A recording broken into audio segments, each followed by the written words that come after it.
All right, everybody, welcome. It's just past noon, so we'll get started here. Hopefully you're all here for the Students Are Citizens panel discussion. Our panelists today are Kristen Jacobson Flex from Science, specifically Biology, Ray Kowalczyk from Accounting, and Angela Weck from Political Science.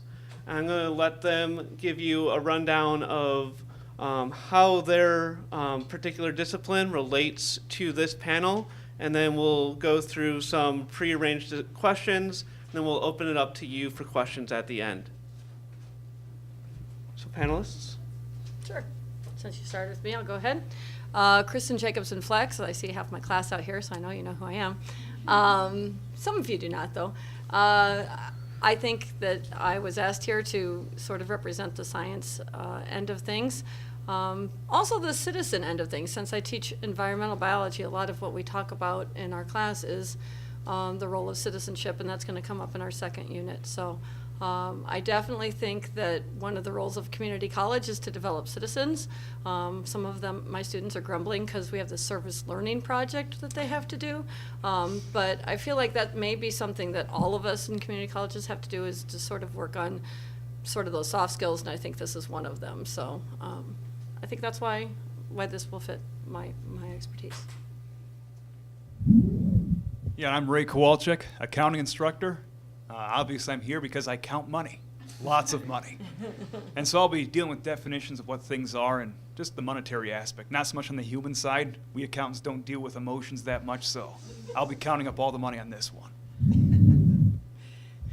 And I'm Angela Weck, and I recognize some of my current students and some of my former students, so also well known. Although this is not a political discussion, funding and how we spend our money is all about politics. So he's going to count your money, but I'm going to try to help you understand how it gets distributed and why certain priorities are higher than other things that are paid for. So that's the political side of it, and that's what I'll discuss. Excellent. Okay. So first question, can you explain to us what discretionary funding is and how it impacts our lives? I think that one's all me. Yeah, go for it. Okay, discretionary funding, I guess the opposite of that one is mandatory funding. That's how it works there. Mandatory spending, there's only a few things involved in that one. Medicaid and Social Security, and also interest payments on debt. These things must be paid no matter what. And the beautiful thing about the interest payments is, well, it always comes due. No matter what, it has to come due. The other two, Medicare and Social Security, those are called entitlements. So you are pretty much entitled to get those. You all probably have full-time jobs, don't you, or part-time even? You'll notice on your pay stub it says something that says FICA, F-I-C-A. That's 7.65% of your taxable income. About, 6.2% of that goes to Social Security. So when you retire, you get that money back.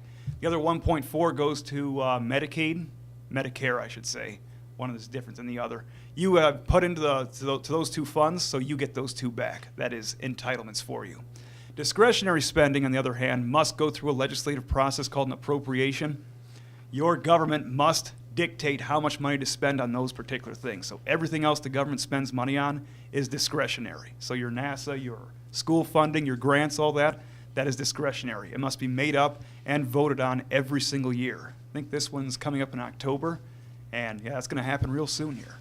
Those are the two definitions. You might think it's going to happen real soon, but it might not really happen really soon. That all depends on government. But if you look at this chart real quick, so the blue stuff is discretionary spending in terms of the total amount of our budget in the United States. The green, all the shades of green, represent the mandatory spending. So you can tell the distribution, the interest payments at the top in the tan are also mandatory. So you can tell the distribution of how much our budget is mandatory and how much is discretionary. So it's important to have that distinction because, as Professor Kowalczyk pointed out, not all of it's just randomly going up and down. But one of the big things that I think, politically speaking, people don't consider is military spending. We assume that we have to have a military and that we have to spend a lot of money on it. That is not in the mandatory spending side. as he pointed out, it's Medicare, it's Social Security. There's a handful of smaller programs like SNAP and CHIP, the Healthcare for Kids program. But for the most part, it's those things that we call entitlements that have to be paid for. The discretionary in the blue is a smaller chunk of the pie, and that's where the fights come in. So, if you want to put the other two up quick, just one at a time. So this is the pie of discretionary spending. So this is the part of the pie that your legislative process takes over, and different groups argue about how they're going to distribute that pie, that part of the pie rather. And then the next one is your mandatory spending, and you can see where the big chunks are.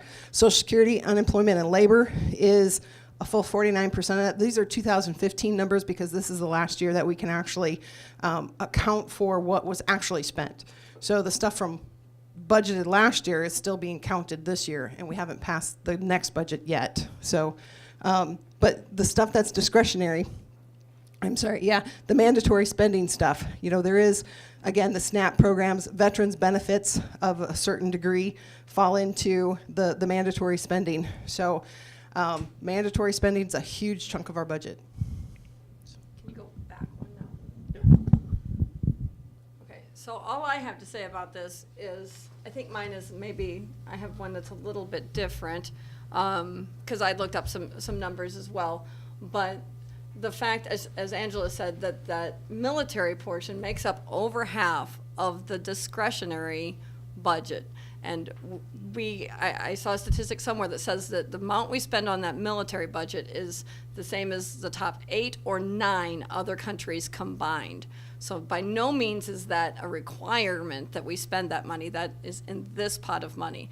And the proposal for this year was that we take more out of the pot on the left, a large portion more, and put it into the pot on the right. This is, without being too political, there is only so much money to go around. That's why we just had to do this cap and all of that. There is only so much funds. So while we're having this discussion, we do need to understand that there are limits, just like there are limits on resources, there are limits on funds. And the decisions we make really are, to some extent, political. Yeah. Thank you. Let's look at state level for a second. So how does the state's instability in funding affect its federal funding? Want me to take this one? Go ahead, or I can do. Yeah. Whatever order works. All right. Well, one thing I want to mention is how governments are integrated. They're horizontally and vertically integrated. Horizontal we should know about. We have the federal government. There's the legislative branch, the executive branch, and the judicial branch. Each one doesn't have power over the other, but legislation, they make the laws. Executive branch, they execute the laws, and the judicial branch just makes sure everything's constitutional. The vertical integration is a little bit different. We have our local government down here, the state government, then our federal government. Local governments, they're easy to deal with. And the beauty behind those is they're a small population, and when they pay their taxes, it goes to one person where it's redispersed out, however they voted to spend. If they run out of money, it goes to the state level. They fund the local governments, and then it goes from there. Once the state can't fund anything, it goes to the federal level. And the problem there is once that federal dollars goes down to the state and local government, well, who's in charge of the federal dollars? Where does the revenue come from? And it comes from every taxpayer in the nation. So basically, a dollar from the federal government is now dictating what the states are going to be doing. From there, we have less freedom over what those dollars get spent on. They have to follow certain rules. The freedom starts to go away. And one thing I'm seeing as of recently is state governments, with their instabilities, it's becoming more common. Federal spending is now contributing more to these state governments than ever before. So the freedom's kind of going away. And our states are kind of acting like, voting areas where we spend our money. All they do is just distribute where the funds are being spent. So if a state can't fund its own people, the federal government has to step in and go from there. And that wasn't foreseen in the last 50 years. So the equations for sending federal funds down to the state level are kind of outdated, and some states are realizing that some of their funds are going to the federal governments and funding other states. So California, states like that, more populations, they're funding states like Wyoming, South Dakota, that type of thing. And that's just because the equation's being outdated. I'll just leave that one there. That's actually a really good point. Thank you. The other side of it too is a lot of the funding that your states get is tied. A lot of the funding that the federal governments give to state and local governments is tied to what the state and local governments match. And so if your state government, for example, doesn't have a budget or hasn't, in our case, hasn't had a budget until recently, they can't use the funding that comes from the federal government in some circumstances if they have not passed that funding measure in the state level. So if the federal government gives them matching grants, for example, for education, but the state doesn't pass a budget to fund education from their end of it, they can't use the federal grant either. And in many cases for the granting system, they come with restrictions, a timeline, specific purposes. And so if the state is not meeting those requirements and spending their money and the federal money at the same time, they have to give it back. So when a state government does not take care of its own business, it's not only that the federal government is obligated to step in, but sometimes the federal government won't. You can't use those federal dollars unless you have also a state budget that supports that. I just found some interesting statistics. This is not my field of expertise, but I did find a rating of different states and how much federal spending we spent. Illinois actually did not come in the worst. You know, I'm often in class saying we're best or we're worst, and it's usually in the wrong categories. So I saw for the Illinois budget that comes from federal spending, 27.6% of our budget came from that, and that was from the U.S. Census Bureau, so I consider that a relatively good, reliable source. And that put us, I think that put us 9th lowest, so that was actually pretty good. And we only rely on, well, this is not, I don't know, we rely on 17% of our education spending, which was the 4th highest. We used to fund education much higher, and I think that's pretty consistent across the states. And then locally, we could go down one more level. Community colleges used to be funded a third, and that has all gone off, so we can go even one step closer. So that funding's gone way off. But some of these categories, we were in the 41st and 42nd, which is good that we're getting less of our money from the federal government than many other states. So I like it when I see our state as a light color on the map instead of the brightest red or the brightest green. So this was actually somewhat good news. I don't know if that just means the other states are doing much worse. I find it hard to kind of jive with us not having a budget, but that's just my input on that one. Excellent, thank you. What was the worst state? So it differed on what category it was, and I don't know that I recall on the total budget. I think it was some of those less populated states that were doing bad. I don't recall. I could go back to the source. It was from the governing website, and it was from the U.S. Census Bureau, so I can get that for you and get back here in class. I didn't write all that down. I looked up so many statistics for this, I don't recall them. Sorry. Not a problem. All right. What, if any, should the role be for governments in providing funding for healthcare? I don't know if this goes to any of us. Particularly, I will just say in our textbook, we have sort of an ethics and economics chapter where we just talk about what the role of government should be. And I usually ask the students to sort of tell me that, but often what students will say is that it's the stuff that individuals can't do on their own, that we need to come together as a collective to do. So often things like infrastructure and defense come up, but education and healthcare are also things that often come up as basic needs that people can't possibly accomplish on their own. So in that regard, I would say that it seems, and I don't want to put any pressure on anybody else, but I feel like that is often the consensus that my class comes to, so. Well, I'll share my opinion on this one. The way the world works right now, well, it sounds as morbid as it can be, but everyone has a 100% chance of dying. That's just how it works there. And I like to think of health insurance and compare it to car insurance. There's some differences, and that'll account for some of the monetary changes with that one. So number one, car insurance. How that works is you get a car, you buy insurance for it, and you hope you don't crash your car. There's hundreds of thousands of cars that can go through their entire lives without getting into any sort of accident. It happens all the time. Unfortunately, with human lives, there is always a 100% chance that we will get sick and pass away. That right there forms a problem. Car insurance, you can be entirely profitable as an insurance company by having someone pay their premiums and then never having a crash. But for humans, we're always going to get sick somehow. So let's think about that. People who are aged, let's say 18 to 45, generally won't get sick. So if they pay their insurance premiums, they're going to be just fine. In that aspect, I believe corporations should come in for profit and offer insurance. When there's more companies out there, they're offering more competition, premiums tend to go down, and keeps the price low. But once you get to that retirement age, well, things start to occur differently. Death rates go up, sickness rates go up, and insurance companies don't want to get involved there. So if it's all private, we tend to think, well, those companies probably won't go in there for the goodness of their hearts. They're just going to go ahead and let them die. But that's where the government should come in, and it actually does with Medicare. Once you reach age 65, you're allowed to go on Medicare, and that's one of those entitlements we talked about. If you put money inside there, you're entitled to get that one out. Because it's not profitable, no business is going to go ahead and take care of that one. So the government should have a role in providing that, because as Americans, we believe that if you're sick, you should be able to have the proper health care. That's how it works there.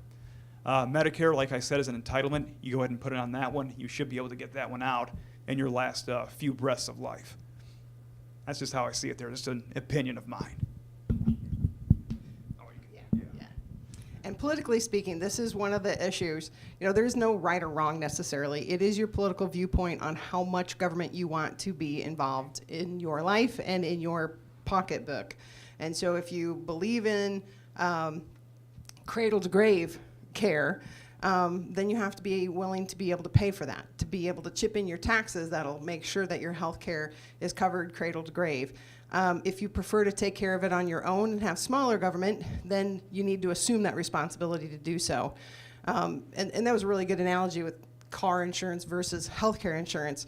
And you're going to find one of my favorite cartoons of all times from about 2005. So it was a cartoon that had these little windows. So 2005, the guy's looking at his healthcare bill, and he says, oh, my insurance goes up again today. 2006, oh, my insurance went up again. 2007, oh, my insurance went up again. 2008, oh, my insurance went up again.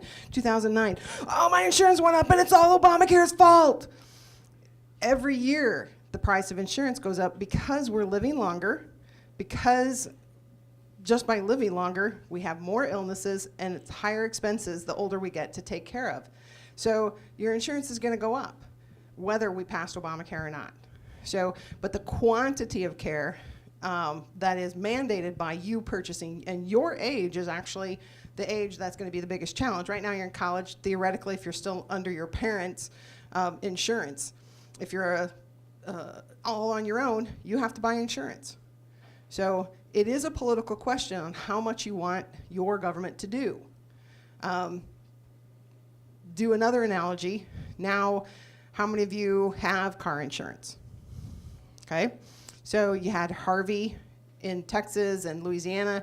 You got Irma hitting all over Florida. Is your car insurance going to go up? Harvey and Irma didn't hit Illinois.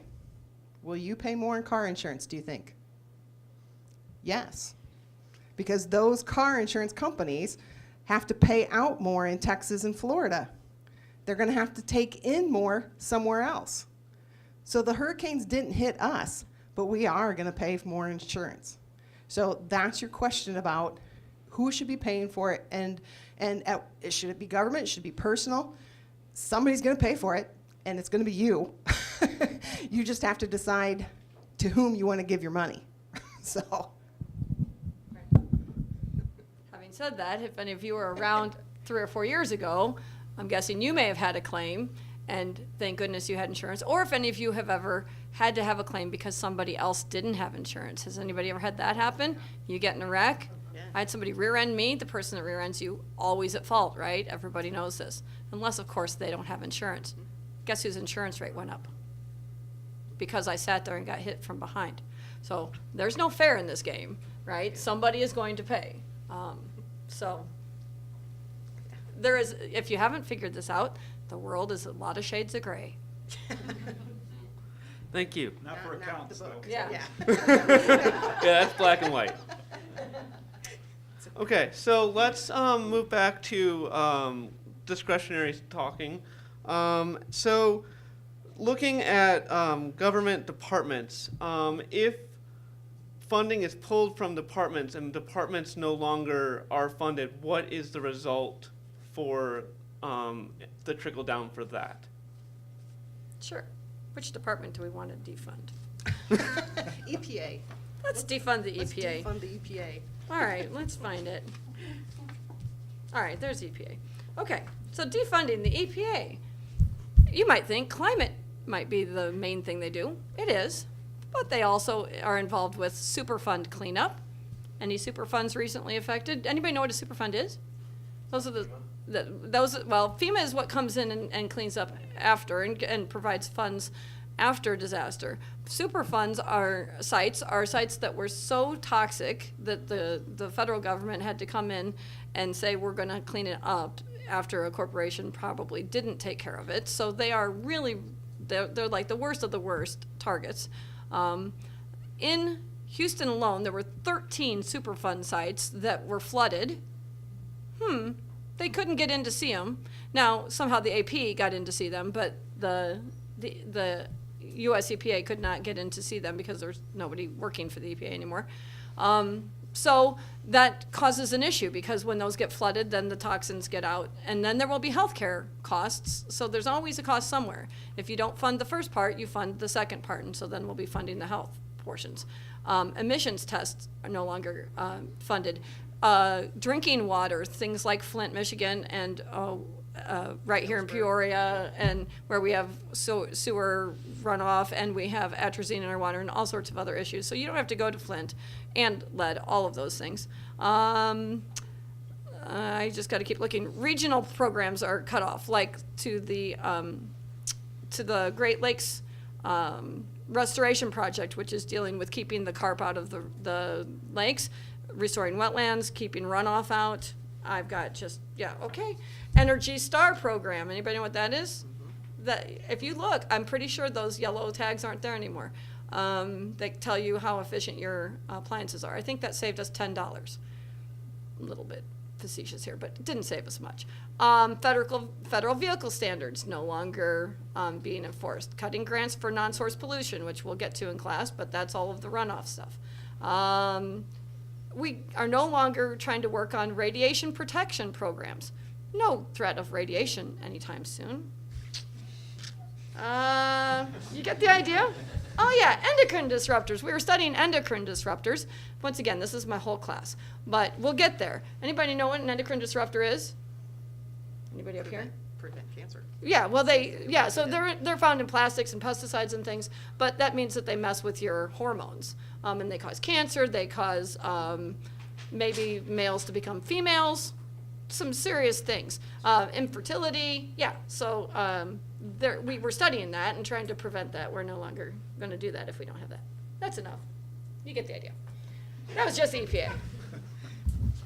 Sorry. I have one for each one of those programs. But. Well, that's good. I'm glad you went first, because my response was going to be it always depends on which department you're defunding. Sometimes good things happen, sometimes bad things happen.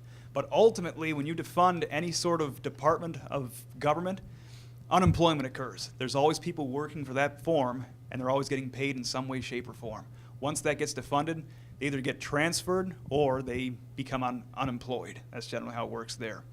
One time a government subsidy that got defunded was actually a good thing, was something in the Department of Agriculture. They're talking about this one right now. Some local farmers are complaining that when they have their livestock or their milk production come out, larger corporations are able to, put them out of business because they're getting paid by the government. If there's a demand for milk of, let's just say, 100, and the milk produces 150, 100 will go to the actual market, but the other 50, guess who buys it? The government. That's how it works there. So the result is that these farms come out and they start making all kinds of milk products, all kinds of livestock, even though the demand's not there, simply because the government will buy it no matter what. And as these farms get bigger and bigger, more regulations come out for them because, economies of scale and all that, and the smaller farmers are being put out of business that way. So some local people might think a defundment of the Department of Agriculture could have its positive side effects. But ultimately, if you defund a government organization, unemployment is always one of the side effects on that one. I think Kristen did a good job. I think the number for the EPA is 1,200 jobs that have been, or are at threat of being lost. Or just repurposed. There are people that are doing climate science that are being put in as accountants, ironically. I'm sure they have a real strong background. If you put me in as an accountant, you would be really in trouble. All right. That was good answers. Thank you. Okay, so let's look at that question, but more on an institution level. So if an institution is defunded or isn't receiving a budget, what is the effect on the institutional level? And that can be local, state, or federal. I guess I'll go first again. Now, for institution, I like thinking of, Illinois Central College, that type of thing. We're dealing with that one right now just a little bit. If a budget is not passed, well, like we said with that mandatory and discretionary funding, the mandatory stuff will still go through. So your mail will get delivered, your entitlements will still go through, but certain programs, they'll start to disappear, and that creates a problem. Things like Pell Grants, and then the result of that one is, well, less students, less quality of life. There could be some programs we're trying to get involved in as well. Those kind of get shut down. So pretty much everything we were looking for the next year gets shut down as well. There's also a psychological effect too. If you live in a state where a budget is not being passed, or even a country where a budget's not being passed, it creates instability. People start to get a little worried and start moving out of the state. I know for a fact that 2016 was a record low year. I think we had a record amount of people leave the state of Illinois last year just because of budget problems. That was Largest one of the exporter of students. right there. So that creates a problem as well. So even if the budget gets passed the next year, the effect is still felt. Less population, less students. Well, the budget's back, but who are we going to spend it on? And I believe you said so too. If the government doesn't have a reason to tax dollars or a reason to spend the money, we can't take the money anyway. So the permanent effect is already done. I'll add to that just a little bit because this also affects your national government. So I joked, we are supposed to be voting for a budget here in the next month, but we did vote to raise the debt ceiling, which will give our legislators more time to fight about the budget. If the debt ceiling was not raised, and if we hit that debt ceiling because we're borrowing money to cover expenses until the budget is passed, then the government has to shut down. And when the government shuts down, that's all bad publicity for everybody too. So if you can imagine, in this last 3 years with the state of Illinois not having a budget, our government did not shut down. So it made it feel less pressing because stuff was still going on. When the U.S. government shuts down, everybody feels it. Your mail doesn't get delivered. The stuff doesn't happen. And funding doesn't go through for a wide variety of programs, and most notably for you all. So your Pell Grants, your subsidized student loans, you don't get them if the government doesn't pass a budget. So we've now pushed it off because nobody wants to shut down the government when everybody needs so much help recovering from 2 major storms. So we're not going to stand on principle when everybody's in pain. That pain's not going to last very long, and the debt ceiling was only extended 3 months. So we'll have a fight coming up in January over the budget for the U.S. government. That fight at the U.S. government level affects us at the state government. And we will again have a fight next summer for the state of Illinois. So we could be having both fights at the same time. It'll be fun. So, blood sport. Again, it all depends on your political priorities. What is most important to you? Let your elected officials know. That's how they make decisions for you. Oh, and just a quick factoid. The last time the government shut down was in 1995. For a few days, it cost the nation $1.4 billion. Just to come back to the institution effect, I feel like ICC has been affected in the last couple of years. I feel like we've had a loss through attrition of staff, of faculty.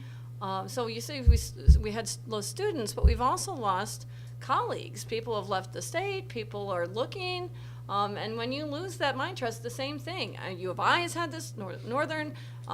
So when you have that, then that affects students' choices, once again, long into the future. And it affects the sort of, as you said, the feeling at the institution. And then your security is kind of set off. And so, as you said, it's kind of tenuous now.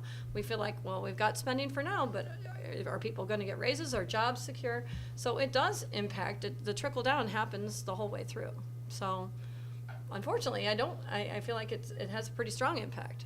Yeah. Well, it was a slow bleed, Right. is the problem. Yeah. So instead of shutting down the state government, which they should have done. Right. Because then we all would have known what was going on and paid attention.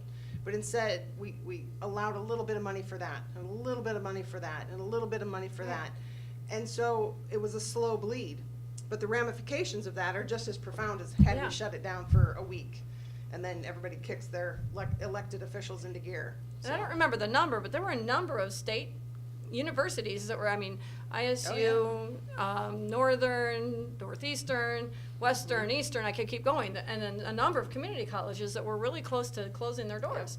So that's serious. Once you close the doors, it's really hard to get accredited again and all of that. So there are ramifications. Excellent. So we've talked a lot about the issues, but let's switch and talk about what us as citizens can do to raise our voice about these issues. Well, you've all made a good move so far. You came to this panel, so you're educating yourselves. That is the most important thing you can do right now. Educate yourself about what these matters are we're talking about. Sometimes we watch the news, they'll be talking about whatever, and we have no clue what they're talking about. If you learn those definitions, you'll get a better understanding of what's actually going on here.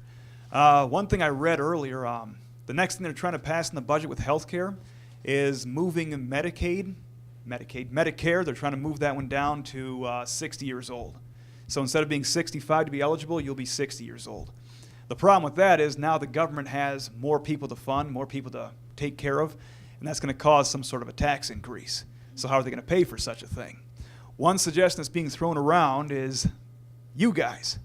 Right now you can be on your parents' insurance until you're age 26 as long as you're in college. They're thinking about eliminating that one. That's what they're talking about right now. If you're aware of that and you have the knowledge of what's actually happening, the ramifications, you can have those discussions in these hallways. College universities, this is the place to start the controversy. Have some arguments, have some conversations. Buy your opponent a coffee, have a nice conversation, and when those ideas get thrown about, you'll get proven wrong or you'll prove someone else wrong, but the truth and the will of the people gets a little bit stronger. You guys are the ones that are going to be voting in these next few elections here. The turnout for your age is kind of low, but by having these conversations, you can get that attention back and turn it up a little bit louder. Works for me. I got something to say, of course. So I'll start at the bottom, which was of my card. It says, be informed. I think that's what we would all say. That's why you're here, is to get an education. So find reliable sources of information. That's one of the hardest things to do right now. You cannot go on Reddit or Facebook, which I'm sometimes, guilty of myself. You got to get out of your bubble and find the actual sources. That library site I just took you to, it actually has vetted information. So go find that. Go find some sources maybe out of the country. Go find the BBC or the German news, or where they're not telling the biased information.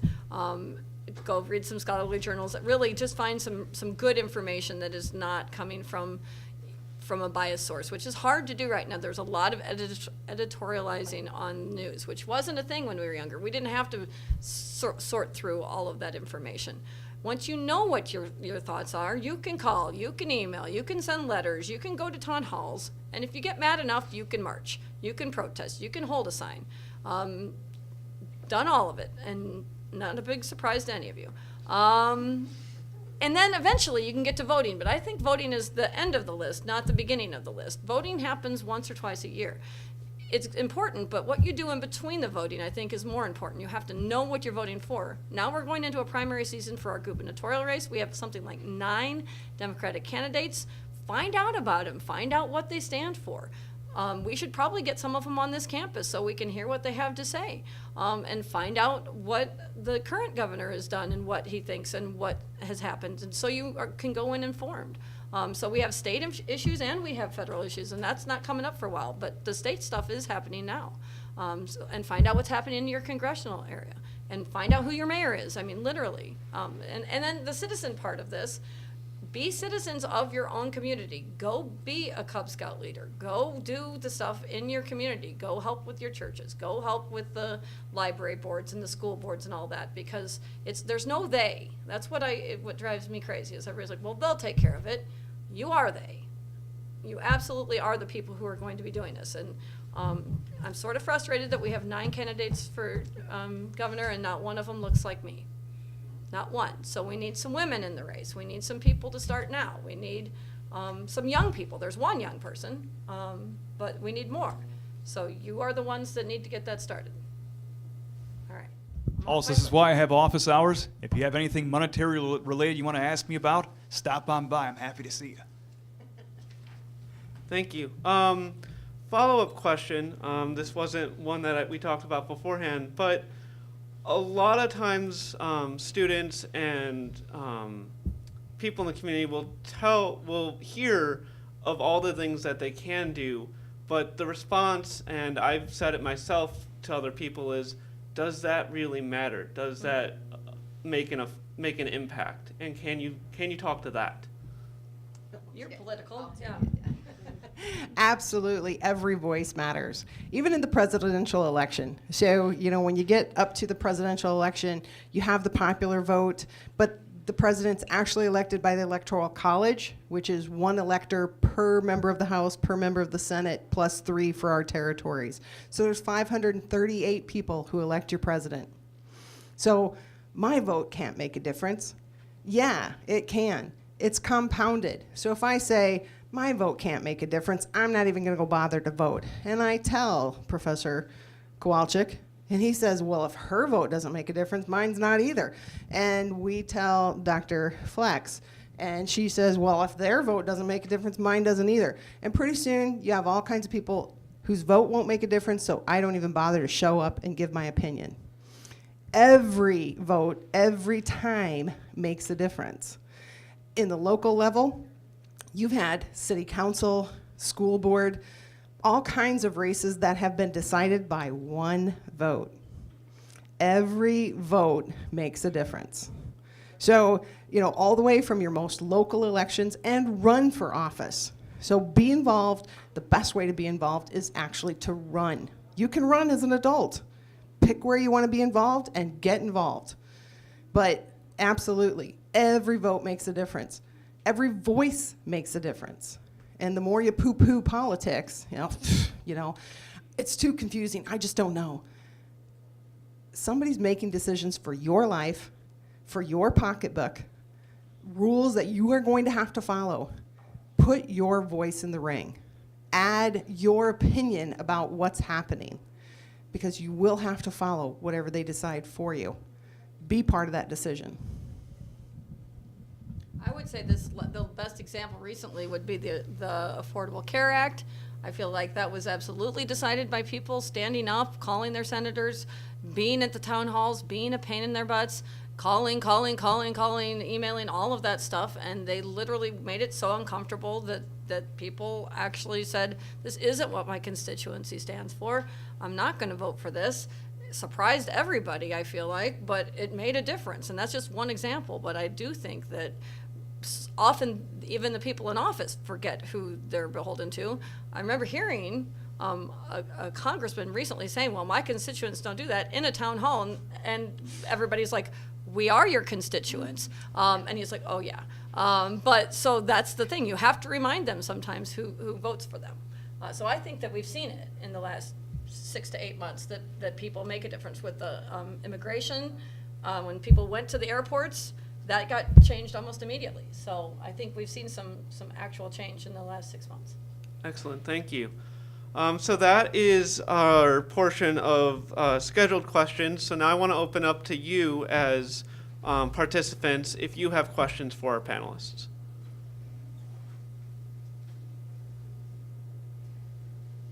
Government shutdown on the state level, does that mean that it just shuts down all discretionary spending? Or is that certain things they shut down, other things they keep open? How do they decide what would happen in a shutdown? Or is it all?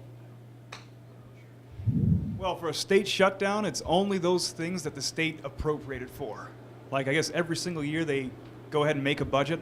And if they shut down, that means that whatever budget they tried to make up or didn't make up at all will not go through. The mandatory spending will still occur, but anything that was not appropriated will not go through.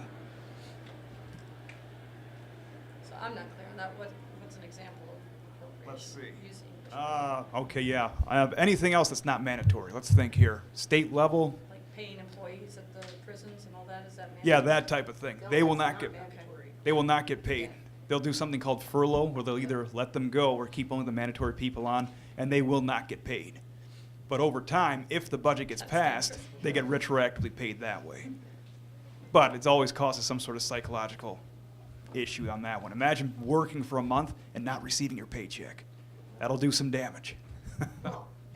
And your bills still come due. So, you know, you may not be being paid by the state because salaries are all part of discretionary funding. A lot of your payments, if your state has a Medicaid program, that is mandatory spending.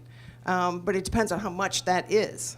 So just like the Social Security and Medicare at the national level, there are a handful of things that are mandatory spending. They're a big chunk of your spending that will go through. Everything else, so any road construction projects, funding for colleges, early childhood education programs, food for, you know, seniors, what's it called? Meals on Wheels.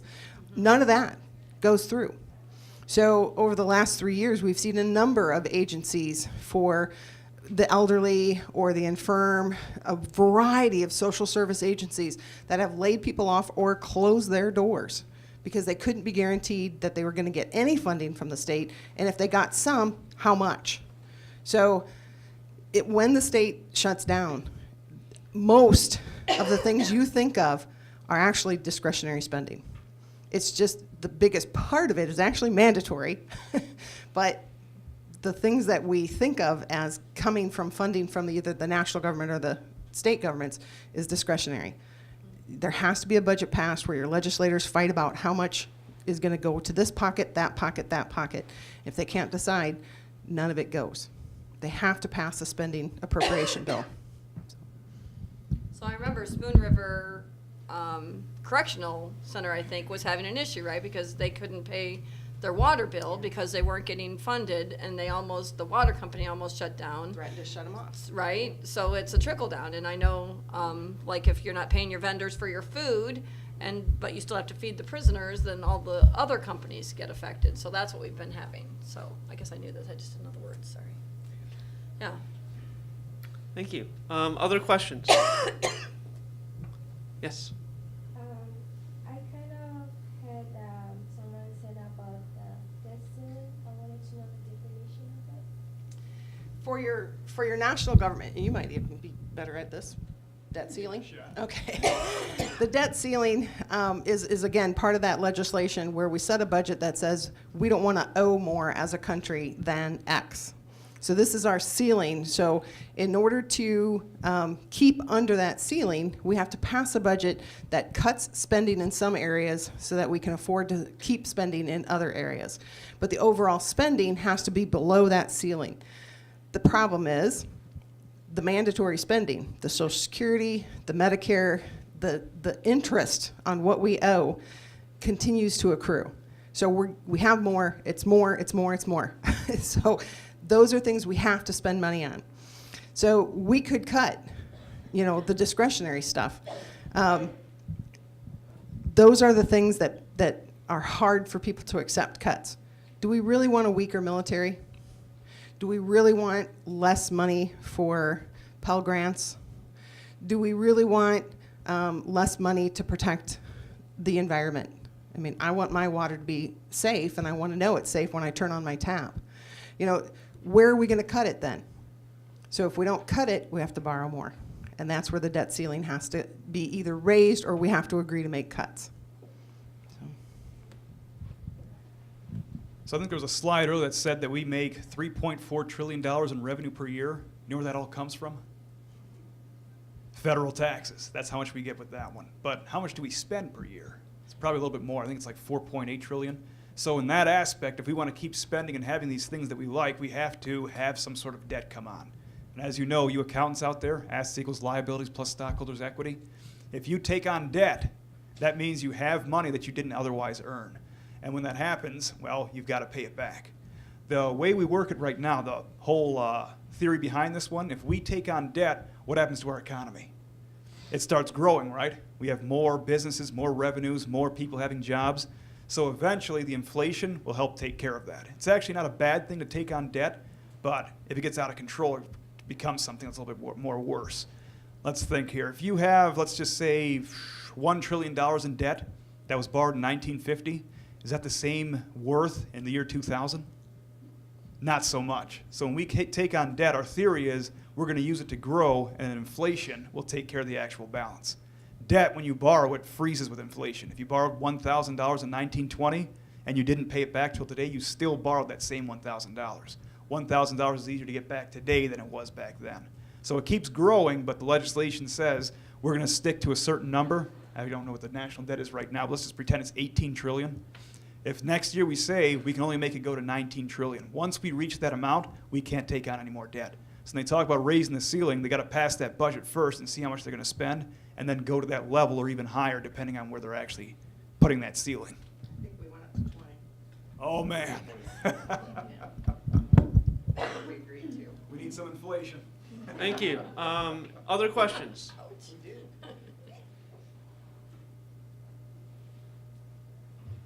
Okay, well, I want to thank our panelists for this informative and thought-provoking panel discussion, so thank you very much, all three of you.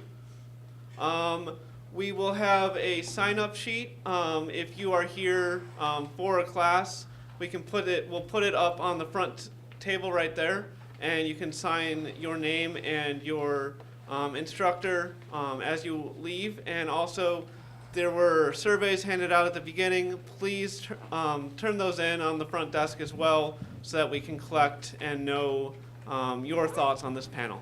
Thank you so much for attending. Remember, for my class, you got to give me a paragraph. Yeah, for me it's a page. I'm meaner. My former students, it was nice seeing you again. Oh.